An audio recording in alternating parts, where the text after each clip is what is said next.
जय माता जी के हुक्म। मैं भंवर मंजीत सिंह, कुंभावत, अमरपुरा। मैं आज आपको एक ऐसी चर्चा करना जा रहा हूँ जिसमें कि शराबबंदी के ऊपर ये चर्चा है।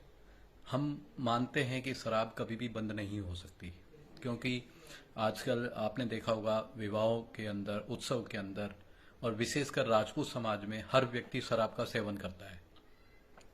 अब शराब का सेवन करता है, वो निजी तौर पे करता है, उसमें किसी को कोई एतराज नहीं है, लोग करते ही हैं। शराब काफ़ी लंबे समय से समाज में चल रही है, दूसरे समाज भी शराब का सेवन कर रहे हैं। लेकिन इस समय हमारे समाज के अंदर विशेष तौर पर शादी विवाह में, समारोह में शराब का अति सेवन होने लग गया है और हम लोग महफिल सजाने लग गए हैं। महफिल सजाते हैं, इसके बाद में हम लोग उस चीज पे गौर नहीं करते कि इसका दुष्परिणाम क्या होता है। हमें लगता है कि महफिल में हम जाएंगे, विवाह में, तो इंजॉय करेंगे। इंजॉय कोई शराब पी के ही इंजॉयमेंट थोड़ी हो सकता है। इंजॉय आप अपने मन से कर सकते हैं, आप बैठ के एक दूसरे से वैसे विचार विमर्श कर सकते हैं, बातचीत कर सकते हैं। और बहुत से मेरे जैसे लोग जो बिल्कुल भी आज तक भी शराब का सेवन नहीं किया हुआ है, वो इस शादी समारोह में जाने से कतराते हैं। उनको लगता है कि अगर मैं जा रहा हूँ तो शराब की महफिलें लगेंगी, लोग बाग ज़्यादातर शराब की टेबलों पर, गोल टेबलों पर विराजमान हो जाएंगे, उनकी आवभगत होगी और मैं चुपचाप अकेला खड़ा रहूंगा साइड के अंदर कोने में। मुझे कोई पूछेगा भी नहीं और न ही कोई मुझे आदर सम्मान देगा। और क्या मैंने गुनाह किया है नहीं पी के, या समाज में मैंने कोई आदर्श स्थापित नहीं किया नशा मुक्त होके?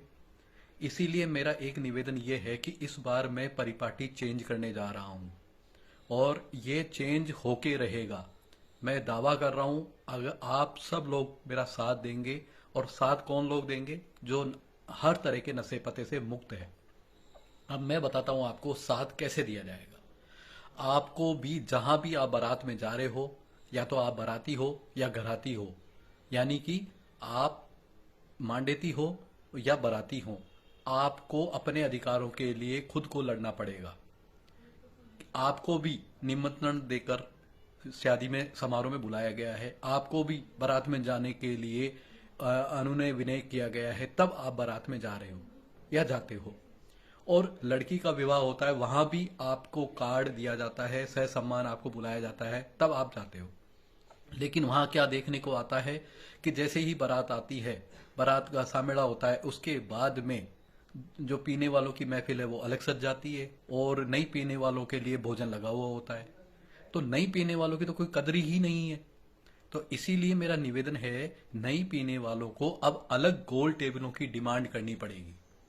यानी कि आपको, जब बारात में आप जा रहे हो, जिसकी बारात में जा रहे हो उस लड़के के पिता से आप ये आग्रह करेंगे, निवेदन करेंगे कि भाई हम बारात में उसी शर्त पे जाएंगे कि आप हमारी अलग से व्यवस्था करोगे, हमारे लिए भी अलग से गोल टेबलों का इंतजाम किया जाए, हमारे लिए भी कोल्ड ड्रिंक और जूस का इंतजाम किया जाए, हमारे लिए भी अलग से ठुनक, यानी कि सलाद हो, वेफर्स हो, नमकीन हो, उसकी अलग से व्यवस्था की जाए।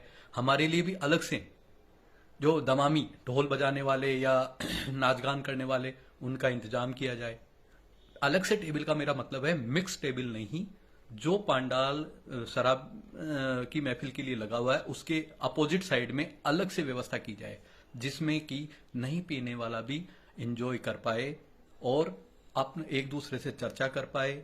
वो मांडेती और बाराती दोनों जब नहीं पीने वाले एक जगह मिलेंगे तो समाज के बारे में चर्चाएं होंगी, समाज की कुरीतियों, कुविचारों, कुसंस्कारों के बारे में चर्चा होगी। एक दूसरा व्यक्ति क्या कर रहा है, समाज कहाँ से कहाँ जा रहा है, उस पर चर्चा होगी। विवाह योग्य अगर किसी के बना और बाईसा है तो उसके सगाई से संबंधित आपस में चर्चा होगी। एक दूसरे को जानने का मौका मिलेगा, एक दूसरे को समझने का मौका मिलेगा। कौन क्या करता है, कौन किस व्यवसाय में है, किसको कहाँ पे सपोर्ट चाहिए, किसका बच्चा क्या कर रहा है, किसके बच्चे में क्या टैलेंट है, किस किस तरह के संस्कार और शिक्षा हम हमारे बच्चों को दे रहे हैं, इस बारे में चर्चा हो सकती है। हंसी मजाक हो सकती है, एक दूसरे से परिचय होगा, संबंध प्रगाढ़ होंगे। इसलिए मैं आप सबसे निवेदन करना चाहता हूं, जो शराब नहीं पीते हैं शादी विवाह में, मैं ये कहना चाह रहा हूं, आप अपने आप को अकेला ना समझें। आप अपनी टीम बनाएं और अलग से एक व्यवस्था करवाएं। आप मांडेती वालों को, उनको भी बोलें, लड़की वालों को भी आप बोलें और लड़के वालों को भी आप बोले कि हमारे लिए 3, 4, 5, 7 टेबल जो भी हैं वो आप अलग से लगवाओ। हमारे लिए जूस का, कोल्ड ड्रिंक का और अलग से वेफर्स, नमकीन और सलाद जो भी हैं उपलब्ध, उनका आप इंतजाम करवाओ। और हमें भी उस विवाह के अंदर आपस में चर्चा करते हुए हंसी मजाक करने का और एंजॉय करने का पूरा हक है, अधिकार है। हम क्यों अकेले पड़ते हैं? क्यों हम ये सोचते हैं कि मैं तो पीता खाता नहीं हूं, तो मैं मेरी साइड में चुपचाप खाना खा कर सो जाऊं? ऐसा आपकी मानसिकता गलत है। या तो आप विवाह समारोह में जाओ ही मत, बारात में जाओ ही मत, और या किसी भी लड़की की शादी में जहां पर शराब परोसी जाती है वहां जाओ ही मत। और अगर आप जाते हो तो अपने आप को अकेला मत समझो, क्योंकि नहीं पीने वालों की तादाद इस समय राजपूत समाज में बढ़ती जा रही है और बढ़ती जाएगी। इस तरह की महफिलें, अगर हमने हमारे अधिकार क्षेत्र के लिए हमने हमारी आवाज बुलंद की, तो इस तरह की महफिलों की संख्या में हम नहीं पीने वालों की संख्या बढ़ती जाएगी। और इससे समाज में एक बहुत अच्छा मैसेज जाएगा कि पीने वालों से ज्यादा नहीं पीने वालों की तादाद बढ़ रही है हमारे समाज में, हमारा समाज सुधर रहा है। मेरा यही विनती है, आप जागो और अपने अधिकारों के प्रति सतर्क रहो।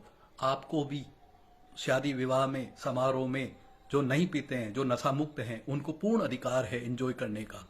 इसलिए मैंने उनको टाइटल भी दिया हुआ है, शुद्ध कलयुगी सात्विक राजपूत योद्धा। शुद्ध कलयुगी सात्विक राजपूत योद्धा मतलब कि जो राजपूत समाज में होते हुए, इस कलयुग में होते हुए हर तरह के नशे पते से मुक्त है, वो योद्धा के समान है। इसलिए शादी समारोह 4 नवंबर से स्टार्ट हो रहे हैं। इसमें अपनी आवाज को बुलंद करें और अपने लिए, जो नशा मुक्त इंसान है, अपने लिए अलग से गोल टेबलों की डिमांड करें। अलग से आप 2-3-4 घंटे समाज के नहीं पीने वाले भाइयों के साथ बैठें, चर्चा करें और आपसी संबंधों को प्रगाढ़ करें। बस मेरा इतना ही निवेदन है। जय माता जी की। धन्यवाद साहब।